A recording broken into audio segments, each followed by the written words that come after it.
Hi, this is George Marshall. I am in my kitchen. I have this new Stok STOK air fryer. I bought it some days back. Not really used it except for frying some chicken, which I was quite satisfied because it was the first time.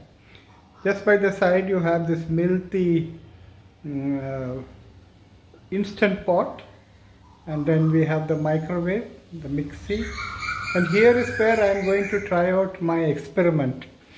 I have been reading about making potato fries, which really come out the KFC style.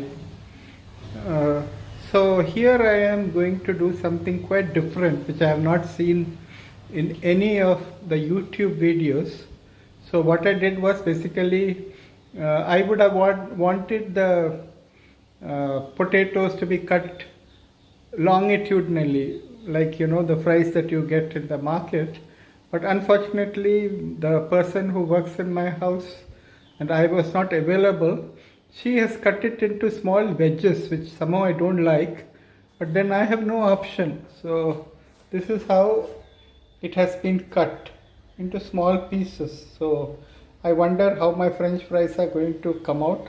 But I think there's another version of it called potato wedges. So it may be something like that. Now, what is it that I want to do differently?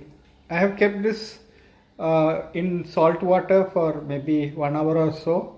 It seems the starch on the exterior surfaces would go, would go into this water, which is waste water.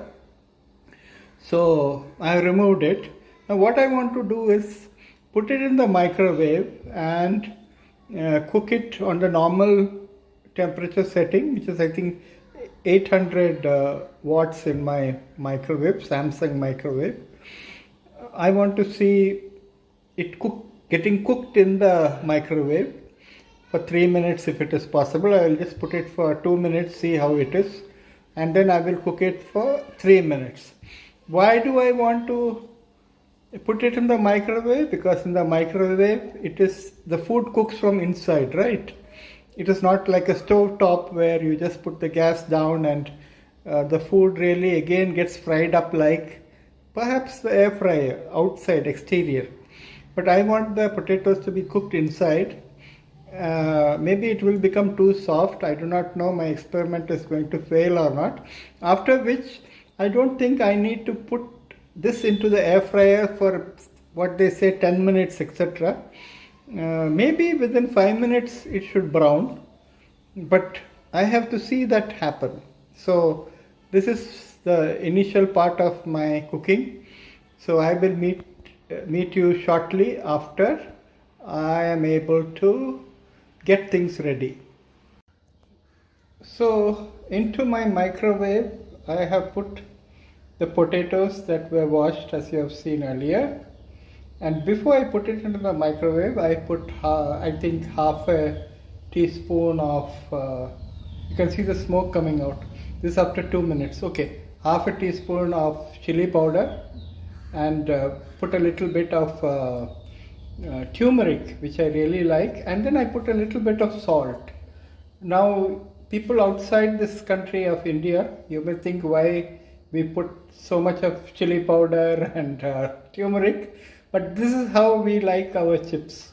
When we buy it from outside, we like our chips to have little bit of chili, and then most of the chips, they put a little bit of turmeric. Turmeric is supposed to be very good for us, right?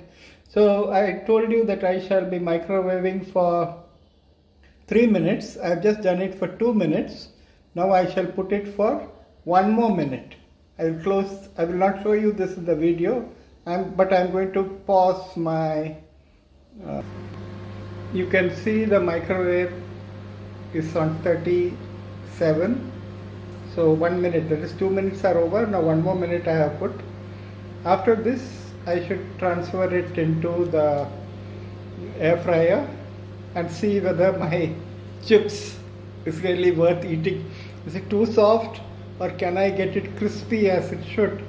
I am not too sure. But the other thing is, perhaps I have overdone my microwave thing for more time.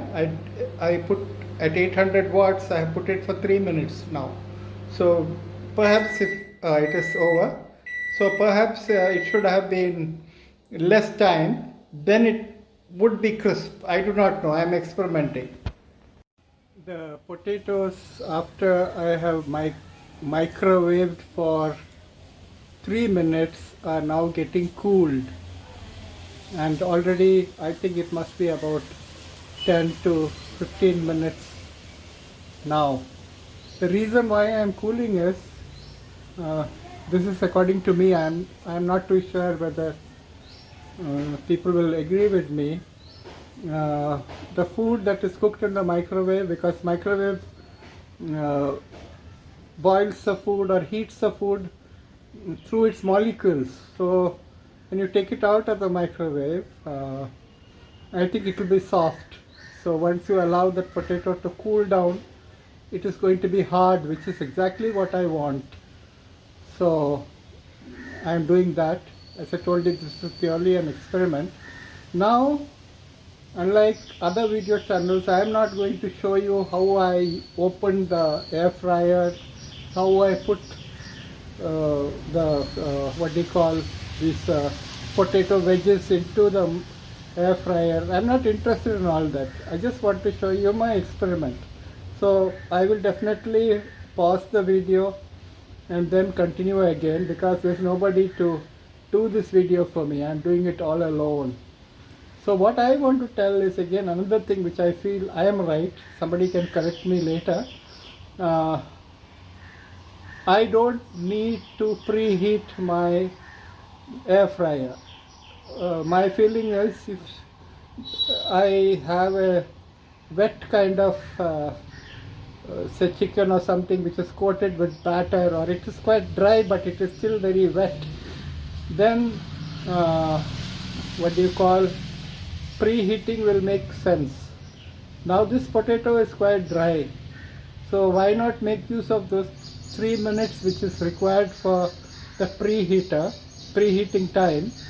Open it and see how the chips are, and then perhaps I should go on for 5 or 7 minutes depending on how it will come out. Now I am totally clueless. I don't know how it is going to be, how soon it is going to get fried. So I will have to keep my watch on and check the timing and to see whether it could possibly be that I keep it for some more time and it becomes too crispy, or else because I have microwaved, it is possible that the chips finally, when I take out those potato wedges, which I now call it, it is not a potato fry as it is normally because of the size.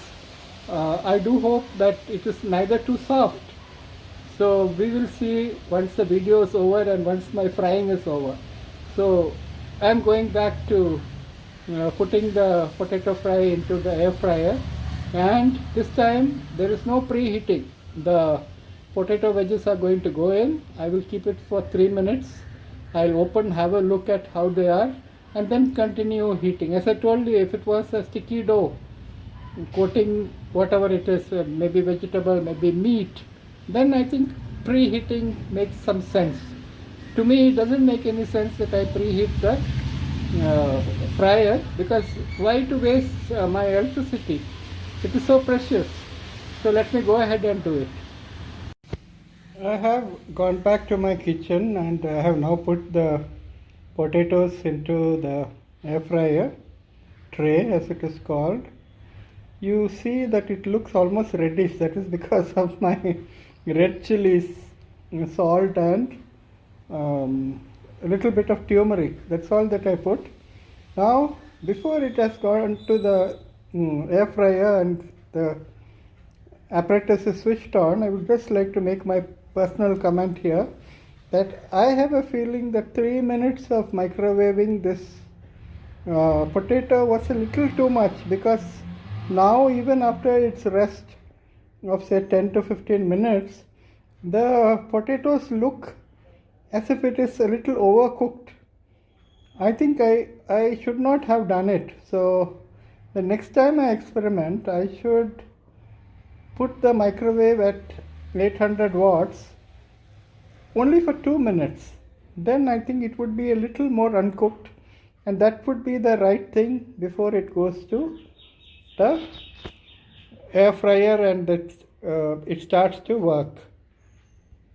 So the air fryer is on. The preheating time of around 3 minutes. I have put it. As I told you, I have not preheated it. I just put it for about 4 minutes. And as I remove it, and I will have a look at how much the potatoes have cooked. So based on that, I shall decide how much time to fry it further. Now for the moment of truth. I just the total time that I took was that 4 minutes initially without preheating. I put this, and then when I checked it up, I found that I had to put it for another more time. Not so. What I did was I put it for 5 minutes and took it out. So the color was not as like this. It was a little yellowish because it had not yet nicely fried. So this time what I did is, for the first time, I glazed it with a little bit of oil. So that is 4 plus 5, about 8, you can say about 8 minutes. I glazed it with a little bit of oil, and I put it back for another 5 minutes.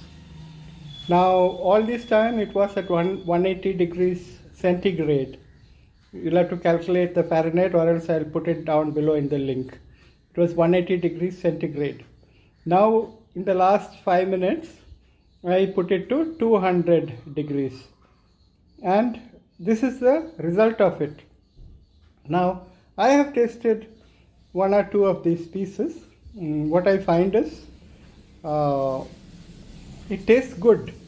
It tastes very good. You feel that as if it has been fried in oil. The only thing which may be missing is that it got a little overcooked, very little overcooked. This experiment that I did, I shall not be abandoning it, but now I shall make sure that I microwave only for 2 minutes.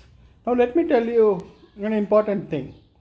After we wash this wedges in water and salt, when we take it out, we are supposed to pat it dry, because otherwise the frying doesn't happen properly. So when you put it in the microwave for 2 minutes at 800 watts and 2 minutes, what happens is the surface dries up very well. So this is one thing I would like to tell you, because somehow I don't like to wipe it dry. I don't know why, but somehow I am not accustomed to it. And I am not much into cooking. It's only for these kind of experiments I do. So I hope you have enjoyed my video. And my experiment further would be that as I told you, I cooked chicken tandoori about 2 days back. So what happened basically was, even though I was very careful, the masala or the paste that is put into the chicken became quite wet. The reason possibly is because I took it fresh out of the fridge and defrosting was done by the microwave. It is possible that it has released water when I put it back into the fridge. So that's the only logical answer that I have. So at that point of time I thought, why can't I dry up this paste with a little bit of oil and mixing the chicken on a frying pan, make it a little dry, absolutely dry, so that the coating is good and it gets cooked also a little. It gets cooked a little, maybe 3 minutes on the frying pan with absolutely no oil, mind you. So after that much time less is required for the air fryer to fry it. So I would glaze it with oil on top, and then try the full time that is required for the air fryer, so that I get that burnt look, or rather the roasted look. So this is going to be how I shall be using my air fryer. So either bring in the microwave or even the gas stove with frying pan. Make sure that a portion of your food is nicely fried or cooked, and once you feel that it is absolutely dry and it is not going to drip the dough into the air fryer, go ahead and air fry. But in all this, the time taken for frying would be less than what you see in the YouTube.